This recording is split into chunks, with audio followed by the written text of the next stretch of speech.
Hello students, welcome to Neela commerce academy. ಇವತ್ತು ನಾನು first P U ಸಿದವರಿಗೆ account basics related rules of debit and credit ಅದ್ರ ಬಗ್ಗೆ ಹೇಳ್ತಾ ಇದ್ದೇನೆ.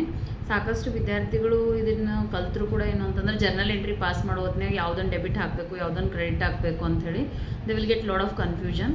ಆ ಕನ್ಫ್ಯೂಷನಿಗೆ ಕ್ಲಾರಿಟಿ ಸಿಗಲಿ ಅಂಥೇಳಿ ಈ ವಿಡಿಯೋ ಮಾಡ್ತಾ ಇರ್ತಕ್ಕಂಥದ್ದು. ಈ ಒಂದು ನಾವು ಅಕೌಂಟ್ಸನ್ನು ಡೆಬಿಟ್ ಟು ಕ್ರೆಡಿಟ್ ಸಲುವಾಗಿ ರೂಲ್ಸ್ ಸಲುವಾಗಿ ಇಲ್ಲಿ 5 ಕೆಟಗರೈಸ್ ಆಗಿ ಏನು ಮಾಡ್ತಾರೆ ಅಂದರೆ ಡಿವೈಡ್ ಮಾಡ್ತಾರೆ. ಮೊದಲೇದು asset, second liabilities, next expenses or losses, next capital, then revenue, incomes or gains ಅಂಥೇಳಿ ಈ 5 ಕೆಟಗರೀಸ್ ಒಳಗೆ ನಾವು ಇನ್ಕ್ರೀಸ್ ವ್ಯಾಲ್ಯೂ ಹೆಚ್ಚಿಗೆ ಆದರೆ ಏನು ಎಂಟ್ರಿ ಮಾಡಬೇಕು, ಕಮ್ಮಿ ಆದರೆ ಏನು ಎಂಟ್ರಿ ಮಾಡಬೇಕಂತ ನಾನು 1 by 1 ಹೇಳ್ತಾ ಹೋಗ್ತೀನಿ.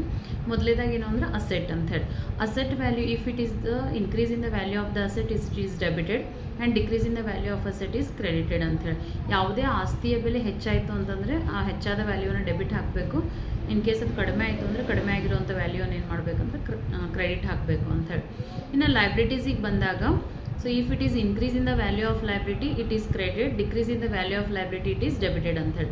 ಹೊಣೆಗಾರಿಕೆ ಅಥವಾ ಜವಾಬ್ದಾರಿಯ ಒಂದು ವ್ಯಾಲ್ಯೂ ಏನು ಅಂತಂದರೆ ಹೆಚ್ಚಾಯಿತು ಅಂತಂದ್ರೆ ಕ್ರೆಡಿಟ್ ಹಾಕ್ತೀವಿ, ಕಡಿಮೆ ಆದರೆ ಏನು ಮಾಡಬೇಕು ಅಂದ್ರೆ ಡೆಬಿಟ್ ಹಾಕಬೇಕು ಅಂತೇಳಿ. ಇನ್ನು ಎಕ್ಸ್ಪೆನ್ಸಸ್ ಮತ್ತು ಲಾಸಸ್ ಇದಕ್ಕೆ ಯಾವ ರೂಲ್ ಅಪ್ಲೈ ಆಗುತ್ತೆ ಅಂದ್ರೆ, if it is increase in the value of expenses and losses it is debited, if it is decrease in the value of expenses and losses it will be credited ಅಂತೇಳಿ. ಯಾವುದೇ expenses ಆಗಲಿ loss ಆಗಲಿ ಅದ್ರ value ಹೆಚ್ಚಿಗೆ ಆಯಿತು ಅಂದರೆ debit ಹಾಕಬೇಕು, ಕಮ್ಮಿ ಆದ್ರೆ ಕ್ರೆಡಿಟ್ ಹಾಕಬೇಕು ಅಂಥೇಳಿ. ಇನ್ನು ಕ್ಯಾಪಿಟಲಿಗೆ ಬಂದಾಗ, if it is increase in the value of the capital it is credited, if decrease in the value of the capital will be debited ಅಂಥೇಳಿ. ಕ್ಯಾಪಿಟಲ್ ಬೆಲೆ ಅಥವಾ ಕ್ಯಾಪಿಟಲ್ ವ್ಯಾಲ್ಯೂ ಹೆಚ್ಚಿಗೆ ಆದಾಗ ಏನಾಗುತ್ತೆ ಅಂದ್ರೆ ಅದನ್ನು ಕ್ರೆಡಿಟ್ ಹಾಕ್ತೀವಿ, ಕಡಿಮೆ ಆದಾಗ ಏನು ಮಾಡಬೇಕು ಅಂತಂದ್ರೆ ಡೆಬಿಟ್ ಹಾಕಬೇಕು ಅಂಥೇಳಿ. ಇನ್ನು ಕೊನೆಯದಾಗಿ so income, revenue or gains ಅಂತೇಳಿ. ಇದಕ್ಕೆ ಸಂಬಂಧಪಟ್ಟಂಗೆ ಡೆಬಿಟ್ ಆ್ಯಂಡ್ ಕ್ರೆಡಿಟ್ ರೂಲ್ ಏನು ಅಪ್ಲೈ ಆಗುತ್ತೆ ಅಂತಂದ್ರೆ, so increase in the value of the revenue, income or gains it will be credited and decrease in the value of the revenue, income or gains will be debited ಅಂಥೇಳಿ. ಆ ಒಂದು ಆದಾಯ ಅಥವಾ ಒಂದು revenue ಅಥವಾ ಯಾವುದೇ ಒಂದು ಗೇನ್ ಅದ್ರ ವ್ಯಾಲ್ಯೂ ಹೆಚ್ಚಿಗೆ ಆದರೆ ಏನು ಮಾಡಬೇಕು, ಕ್ರೆಡಿಟ್ ಹಾಕಬೇಕು, ಕಡಿಮೆ ಆದರೆ ಏನು ಮಾಡಬೇಕಂದ್ರೆ ಡೆಬಿಟ್ ಹಾಕಬೇಕು.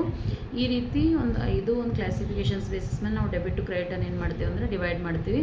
ಇವು 5 ರೂಲ್ಸನ್ನು ನೀವು ಪರ್ಫೆಕ್ಟಾಗಿ ಅಂಡರ್ಸ್ಟ್ಯಾಂಡ್ ಮಾಡ್ಕೊಂಡಿದ್ದೇ ಆಯಿತು ಅಂತಂದರೆ ನೀವು ಜರ್ನಲ್ ಎಂಟ್ರಿನ ಯಾವುದೇ ಮಿಸ್ಟೇಕ್ ಇಲ್ಲ ಏನು ಅಂತಂದರೆ ಪಾಸ್ ಮಾಡ್ಬೋದು. ನೀವೆಲ್ಲ ಒಂದು ಸ್ಟೂಡೆಂಟ್ಸ್ಗಳಿಗೆ ಅಂಡರ್ಸ್ಟ್ಯಾಂಡ್ ಆಗಿದೆ ಅಂತ ನಾನು ಭಾವಿಸ್ತೇನೆ. Thanks for watching.